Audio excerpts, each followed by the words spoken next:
Hello, everybody. I'm Ethan Moley. This is Texas Sports World. Let's get it started. Packs are in your ears, boy. It's too much you harder at the ice out the neck. When I'm in my zone, bitch, I get my respect. Call me Bumpy Johnson when I'm coming for the neck. Hello, everybody. Let's do it. How we doing today? It is a fantastic Saturday. There's a lot of college football going on right now. Isaac will have a lot to say about that later on, I promise. So be sure to tune in for that. And yeah, he'll get you right. So right now, though, I want to discuss the Houston Texans going on the road to face none other than the Seattle Seahawks. Now, I was doing some research for this, and it kind of made me feel not fun in my not very funny in my tummy. Okay, it was a dark and dangerous path I took, and it was not a fun one. The numbers that I saw regarding the Houston Texans and their demon that is primetime games, specifically Monday Night Football, um, it didn't make me feel good. It didn't make me feel very excited about this game. But other than that, history ain't nothing but the past, right? It ain't nothing but the past. I think this is going to be a very different game than maybe I anticipated 2 or 3 weeks ago. I think the Texans offense. Now, if you look at the averages on the season so far and the statistically where they are at, they are pretty much at the bottom of every category that's possible, other than like yards per play, which is weird. They're like 19th, which is basically the bottom. But if everything else was 19th, I think we'd probably be undefeated right now. So, but that's neither here nor there. The offense is starting to find their rhythm. They've really turned it on in the last 6 quarters of football that they've played. And I think that they have the ability to shut down teams that are average. And I think the Seattle Seahawks now, they are they are a good team. I think they're 4-2. They're not a bad football team by any means. They're not the Titans. So this isn't going to be a uh, you know, uh not fun game to watch because it's like, "Oh my god, guys, hey, they have they have families. They have this is their job. They're here to make money and you're making them hate their life." This isn't going to be one of those as a fan to watch. Fun from the perspective that it's like I'm just glad to see us pouring one on, if you know what I mean. Um but I think that ultimately the Texans defense is really going to be the name of the game. I think Sam Darnold is good, but I think the Texans defense and their ability to just suffocate teams is one that's really proven to be difficult. Now, obviously you have like a big, obviously, this is the Texans, coming off a Ravens game where they had their entire defense was obliterated. We talked about this earlier in the review preview that I did last week. But now we're doing the preview, up close preview of this game. But we talked about what the Ravens game was last, and it wasn't necessarily like a huge big game in the sense that there was a lot of the Ravens were really hurting. They didn't have Lamar, and I talked about this in the other video, but why is Cooper Rush still on? Like, why is that there? Like, I don't understand this for the Ravens because you didn't even give your like when you had because this isn't the first time Lamar's been hurt. Lamar was hurt. I don't know if it was. I can't remember if it was. It was the year Tyler Huntley was a Pro Bowler, and now he's like not. So, you know, he was still, but he was in the same mold of what Lamar Jackson was or is.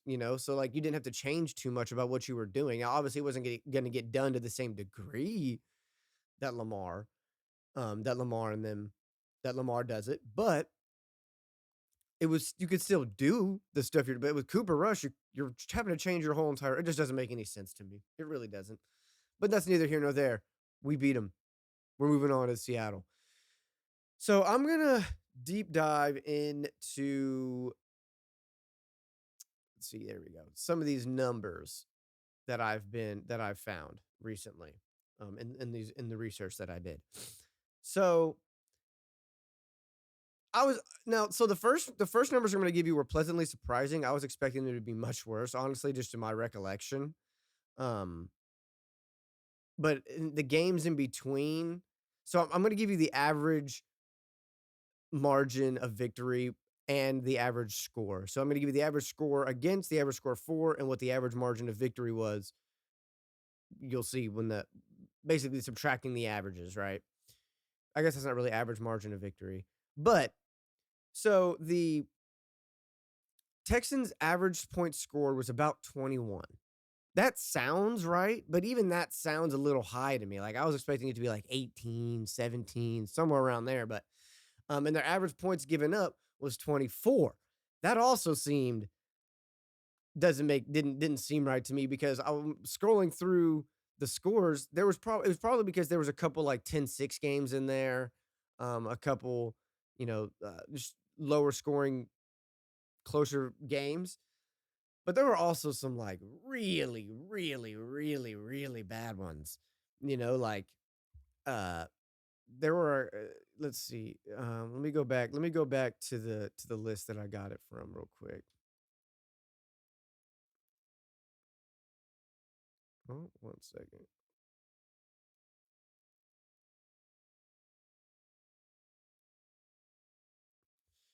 Let's see. Oh, okay, that's not Texans on Monday Night Football.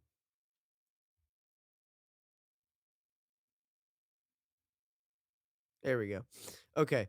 So yeah, like the 17-20, but then there's like a 42-14 and like 27-9, 34-6, 34-17, so like 30-17. There's just a couple of bad ones in there, but then there's some good ones, 31-28, stuff like that. So there were some closer games, but ultimately for me, it just felt like it sh- a lot of it felt like the overwhelming was it was just a lot of them were just not great games. Um, Overall, though, the Texans are 6-11 in prime time, or at least in Monday night games.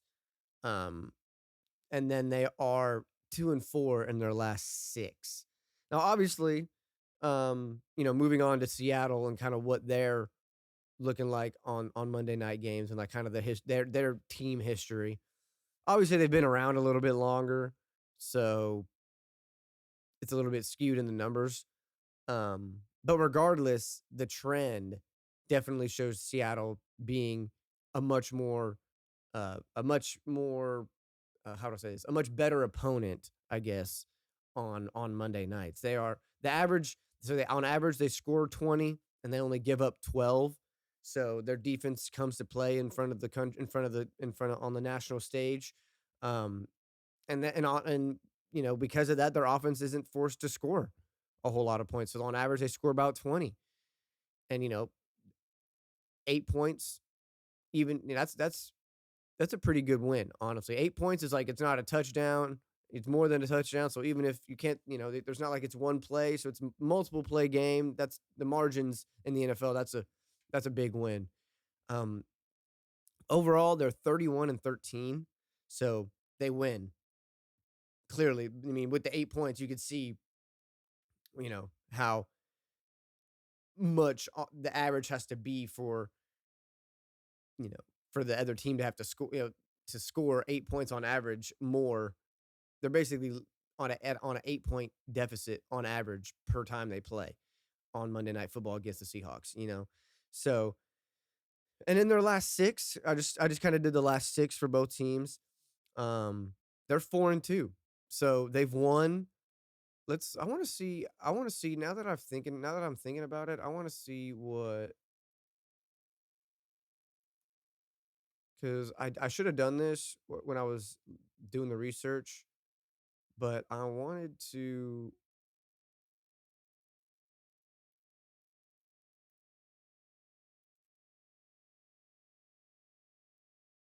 see something.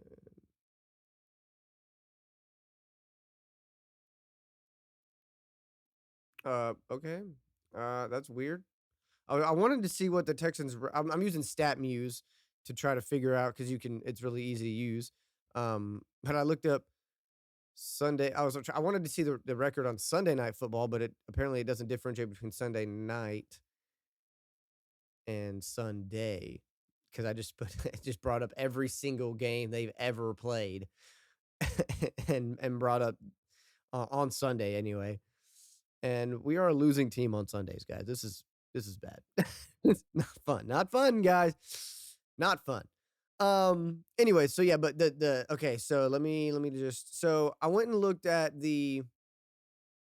I went to look at kind of where each team sits statistically kind of going into this game and kind of um what trends could be popping up in this game that when they happen, it'll be like, "Oh, Ethan said that," or I can be like, "Oh, I said that."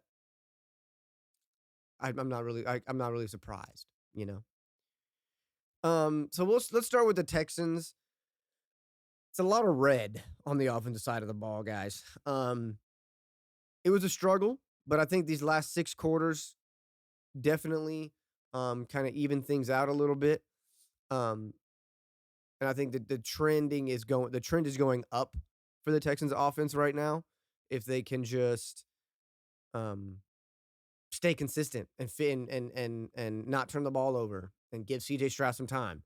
Run the ball. Give Woody Marks some carries. More than just a third down back. He's more than just a third down back. I'm trying to explain to these people that Woody Marks is much more than just a third down back. Um Now, defensively though, for the Texans, it's a lot of greenery, a lot of green shrubbery over here.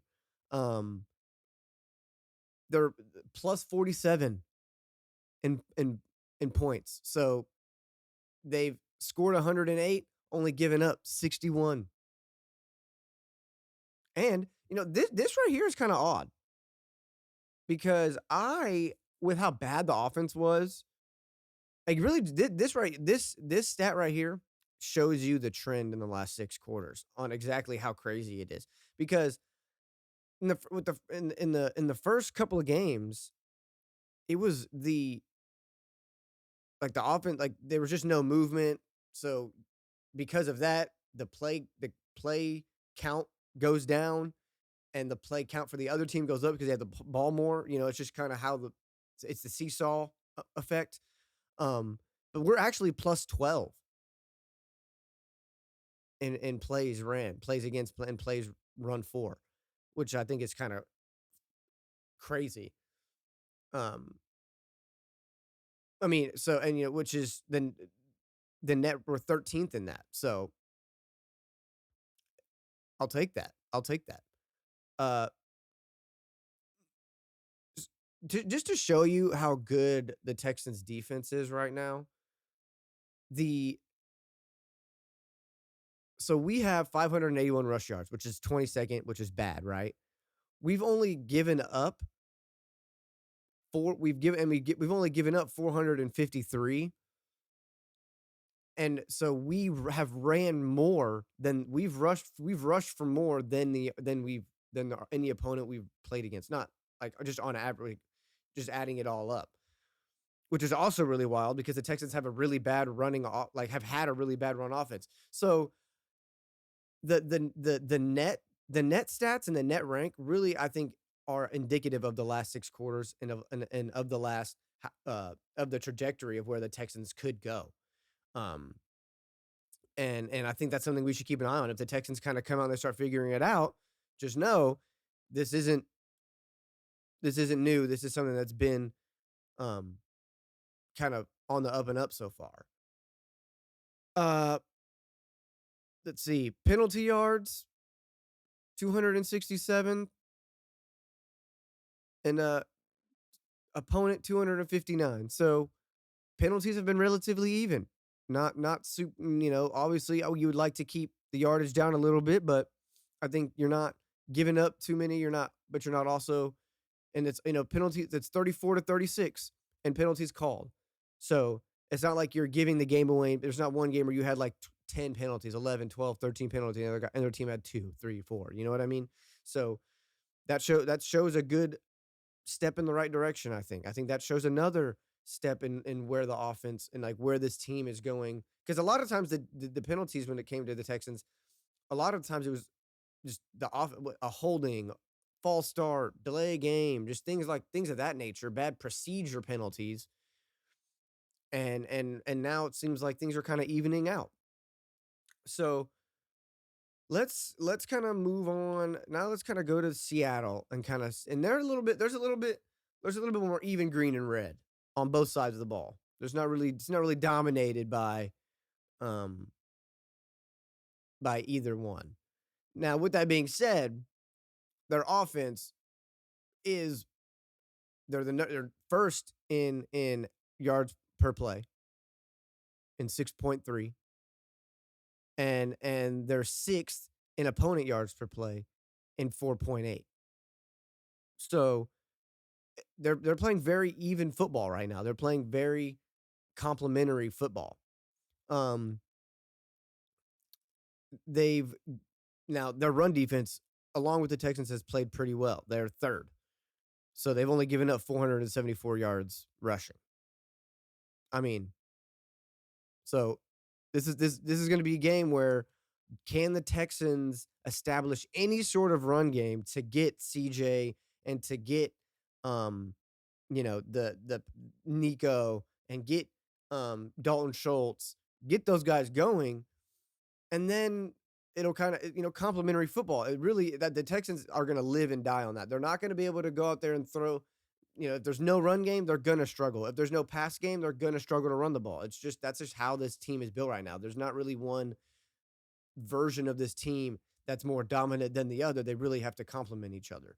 At this point in the season, that's really what the only thing you can really ascertain right now, just because of when the defense is playing well, it doesn't really matter if the offense isn't scoring. And so if the offense they have the defense can only do so much and the offense can only do so much. They on a day where the offense is playing really really really, good, the defense still has to get a stop. Still has to play good. This isn't like a defense can take a day off or the offense can take a day off type of team. Um let's see what else do I want to point out? Um this is a team that is I'm trying to decipher what these numbers are telling me. There's a lot of numbers on my screen right now. Um they're very they're a safe team. I don't Not safe, but they don't get a lot of penalties. Sorry, yeah, that was a dumb way to split that. They don't get a lot of penalties. But their opponents do get called quite a bit for penalties. Um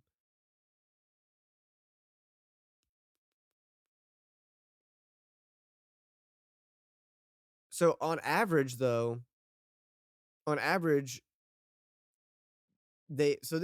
stop the run really well, but they also don't run the ball. They're very much like the Texans in that way. And a lot of success for the Seahawks is coming on top of Sam Darnold right now.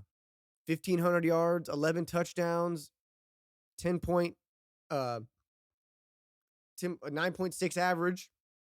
Excuse me, 257 yards per game, 70% completion, only taking 7 sacks, 43 sack yards.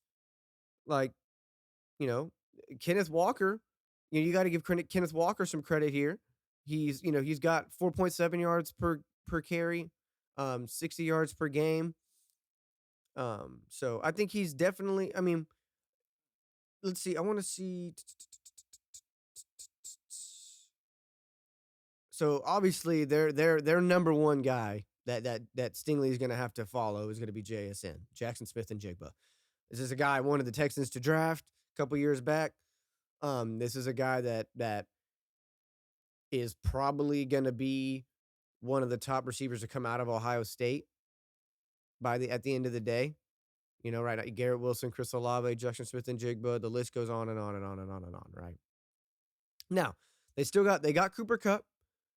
Obviously, he's not the same Cooper Cup that he was, but he's still a savvy veteran that you have to keep an eye on because at the end of the day, he's the type of guy that could have a resurgence against the Texans. That's just the Texans' luck, right? Um, Gets about 4 receptions a game. Cooper Cup does. Jackson Smith and Jigba gets about 7. So there's a heavy dose of JSN. Heavy dose of JSN. A little bit of AJ Barner. He's their number 3 receiver. Um, he leads the team in touchdown receptions actually. So definitely keep an eye on him in terms of being close to the red zone, being close to the end zone, because clearly they like to get him the ball in positions to score. So be aware of AJ Barner on Monday. Torrey Horton, receiver from Colorado State. He's their number 4 rookie receiver. I believe he's a rookie. About 1 or 2, not really a factor. So they really focus on their top 3 guys, and then they on Kenneth Walker, but he's not really a receiver threat.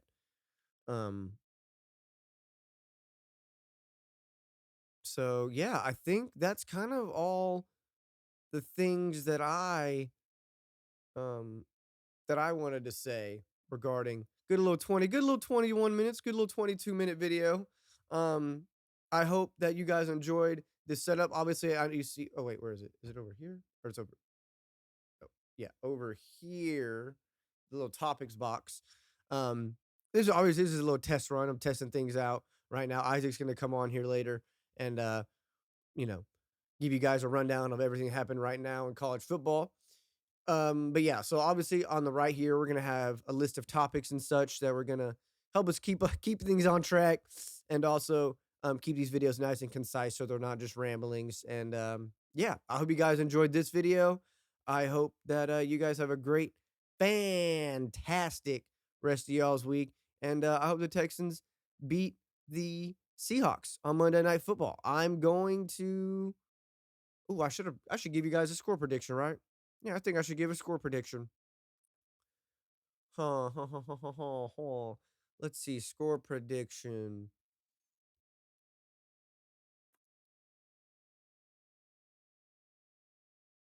I'm gonna say